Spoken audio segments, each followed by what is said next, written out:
Hi guys, I'm back. And today we're gonna follow up the Cool Prince reading. So in my last video about this, we first only read the prologue and the first chapter, which was only a sentence. I thought that was kind of clever. And I just finished filming that video. I took a little break, okay? I got my water right here. I have very cute textured glass, and it's pink.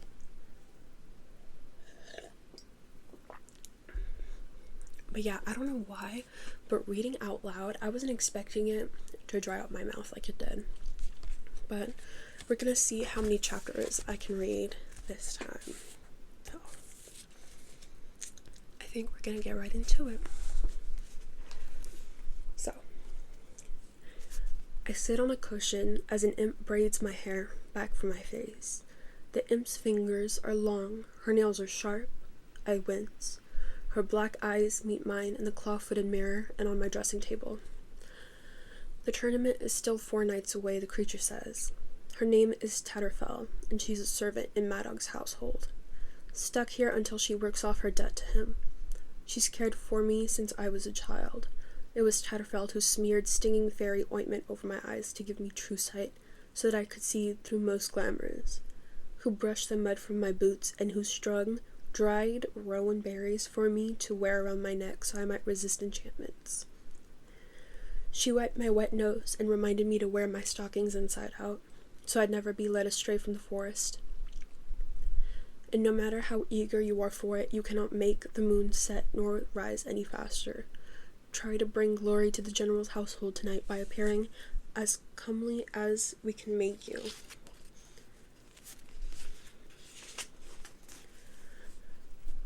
I sighed. She's never had that much patience with my peevishness. It's an honor to dance with the High King's court under the hill. The servants are over fond of telling me how fortunate I am, a bastard daughter of the faithless wife, a human without a drop of fairy blood, to be treated like a true-born child of fairy. They tell Taryn much the same thing. I know it's an honor to be raised alongside the gentry's old children, a terrifying honor of which I will never be worthy. It'll be hard to forget it, with all the reminders I am given. Yes, I say instead, because she is trying to be kind. It's great. Fairies can't lie, so they tend to concentrate on words and ignore tone, especially if they haven't lived amongst humans. Tatterfell gives me an approving nod, her eyes like 2 wet beads of jet, neither pupil nor iris visible. Perhaps someone will ask for your hand, and you'll be made a permanent member of the High Court. I want to win my place, I tell her. The imp pauses, hairpin between her fingers, probably considering pricking me with it. Don't be foolish. There is no point in arguing. No point in reminding her of my mother's disastrous marriage. There are 2 ways for mortals to become permanent subjects of the court. Marrying into it, or honing some great skill. In metallurgy, or a lute, playing, or whatever. If anybody can tell me what a lute is, that would be great. Not interested in the first. I have to hope I can be talented enough for the second. She finishes braiding my hair into an elaborate style that makes me look as though I have horns. She dresses me in sapphire velvet. None of it disguises what I am. Human. I put in 3 knots for luck, the little fairy says, not unkindly. I sigh as she scuttles towards the door, getting up from my dressing table to sprawl face down on my tapestry-covered bed. I am used to having servants attend to me, imps and hobs and goblins and grigs. Gossamer wings and green nails, horns and fangs. I have been in fairy for 10 years. None of it seems that all strange to me anymore. Here I am the strange one, with my blunt fingers, round ears, and mayfly life. 10 years is a long time for a human. After Madog stole from us from the human world, he brought us to his estate on Innsmire, the Isle of Might, where the High King of Elfheim keeps a stronghold. There, Madog raised us, me, Vivian, and Tyrin. out of obligation of honor. Even though Taryn and I are evidence of Mom's betrayal by the customs of Fairy, we were his wife's kids, so we're his problem. As the High King's general, Maddock was away often, fighting for the crown. We were well cared for nonetheless. We slept on mattresses stuffed with the soft seed heads of dandelions. Maddock personally instructed us in the art of fighting with a cutlass and dagger. The falchion, and our fists. He played 9 men's Morris, Fitchel and Fox and Geese with us before a fire. He let us sit on his knee and eat off his plate. Many nights I drifted off to sleep in his rumbling voice reading from a book of battle strategy. And despite myself, despite what he'd done and what he has, I came to love him, and I do love him. It's just not a comfortable kind of love. Nice braids, Taryn says, rushing into my room. She's dressed in crimson velvet. Her hair is loose, long chestnut curls that fly behind her like a capelet. A few strands braided with gleaming silver thread. She hops onto the bed beside me, disarranging my small pile of threadbare stuffed animals. A koala, a snake, a black cat, all beloved of my 7-year-old self. I cannot bear to throw any of my relics. I sit up to take a self-conscious look in the mirror. I like them. I'm having a premonition, Taryn says, surprising me. We're going to have fun tonight. Fun? I've been imagining myself frowning at the crowd from our usual bolt hold, and worrying over whether I'd do well enough in the tournament to impress one of the royal family into granting me knighthood. Just thinking about it makes me fidgety, yet I think about it constantly. My thumb brushes over the missing tip of my ring finger, my nervous tick. Yes, she says, poking me in the side. Hey, ow. I scoot out of range. What exactly does this plan entail? Mostly, when we go to court, we hide ourselves away. We've watched some very interesting things, but from a distance. She throws up her hands. What do you mean? What does fun entail? It's just fun. I laugh a little nervously. You have no idea either, do you? Fine. Let's go see if you have a gift for prophecy. We are getting older, and things are changing. We are changing, and as eager as I am for it, I am also afraid. Taryn pushes herself off my bed and holds out her arm, as though she's my escort for a dance. I allow myself to be guided from the room, my hands going automatically to assure myself that my knife is still strapped to my hip. The interior of Maddock's house is whitewashed plaster in massive, rough-cut wooden beams. The glass panes in the windows are stained gray, as trapped smoke, making the light strange. As Taryn and I go down the spiral stairs, I spot Vivi hiding in a little balcony, frowning over a comic zine stolen from the human world. Vivi grins at me. She's in jeans and a billowy shirt, obviously not intending to go to the revel. Being Maddock's legitimate daughter, she feels no pressure to please him. She does what she likes, including reading magazines that might have iron staples rather than glue binding their pages, not caring if her fingers get singed. Heading somewhere, she asks softly from the shadows, startling Taryn. Vivi knows perfectly well where they're heading. When we first came here, Taryn and Vivi and I would huddle in Vivi's big bed and talk about what we remember from home.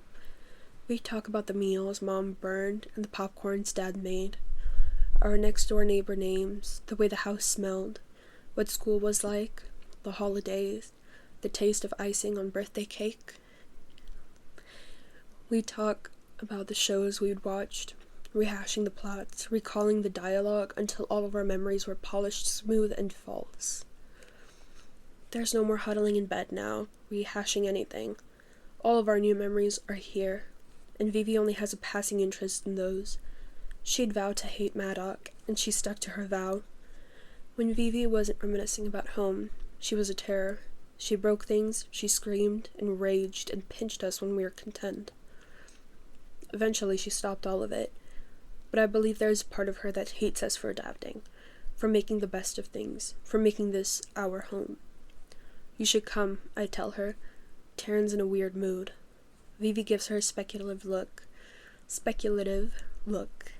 and then shakes her head. How many pages more do we have?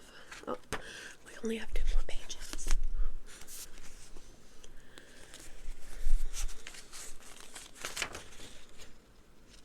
Vivi gives her a speculative look and then shakes her head.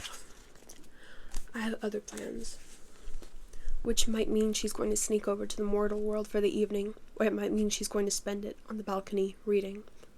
Either way, if it annoys Maddox, it pleases Vivi. He's waiting for us in the hall with his second wife, Oriana. Her skin is a bluish color of skim milk, and her hair is as white as fresh fallen snow.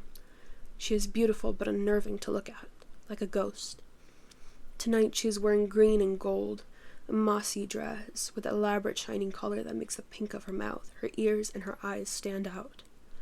Maddox is dressed in green too, the color of deep forests. The sword at his hip is no ornament. Outside, the past opens double doors. A hob waits, holding the silver bridles of 5 dappled fairy steeds, their manes braided in complicated and probably magical knots. I think of the knots in my hair and wonder how similar they are. You both look well, Maddox says to Taryn and me, the warmth in his tone making the words a rare compliment. His gaze goes to the stairs. Is your sister's on the way? I don't know where Vivi is. I lie. Lying is so easy here. I can do it all day long and never be caught. She must have forgotten. Disappointment passes over Maddox's face, but not surprise. He heads outside to say something to the hob holding the reins. Nearby, I see one of his spies, a wrinkled creature with a nose like a parsnip and the back hunched higher than her head. She slips a note into his hand and darts off with surprising nimbleness. I don't know why, but this page is really getting to me, guys. Oriana looks us over carefully, as though she expects to find something amiss. Be careful tonight, Oriana says. Promise me you will neither eat, nor drink, nor dance. We've been to court before, I remind her. A fairy non-answer if there was ever one. You may think salt is sufficient protection, but you children are forgetful. Better to go without. As for dancing, once begun, your mortals will dance yourself to death if we don't prevent it. I look at my feet and say nothing. We children are not forgetful. Maddox married her 7 years ago, and shortly after, she gave him a child, a sickly boy named Oak, with tiny adorable horns on his head. It has always been clear that Oriana puts up with me and Taryn only for Maddox's sake. She seems to think of us as her husband's favored hounds, poorly trained and likely to turn on our masters at any moment. Oak thinks of us as sisters, which I can tell makes Oriana nervous, even though I would never do anything to hurt him. You are under Maddox's protection, and he has the favor of the High King, Oriana says. I will not see Maddox made to look foolish because of your mistakes. With that little speech complete, she walks out towards the horses. One snorts and strikes the ground with a hoof. Taryn and I share a look and then follow her. Maddox is already seated on the largest of the fairy steeds, an impressive creature with a scar beneath one eye. Its nostrils flare with impatience. It tosses its mane restlessly. I swing onto the pale green horse with sharp green teeth and swampy odor. Taryn chooses a round seat and kicks her heels against its flank. She takes off like a shot, and I follow, plunging into the night. And that was all of chapter 2. It is now chapter 3. I think we will stop here for today. Hopefully you guys enjoyed this. Maybe next time that I do a reading ASMR, I will read multiple chapters at once. But as you could tell, this was a little bit difficult for me.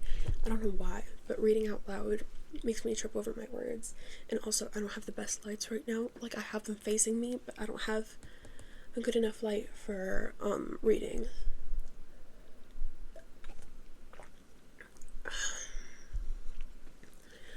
I will be getting my ring light from my friend, I think tomorrow, so that will help the lighting situation.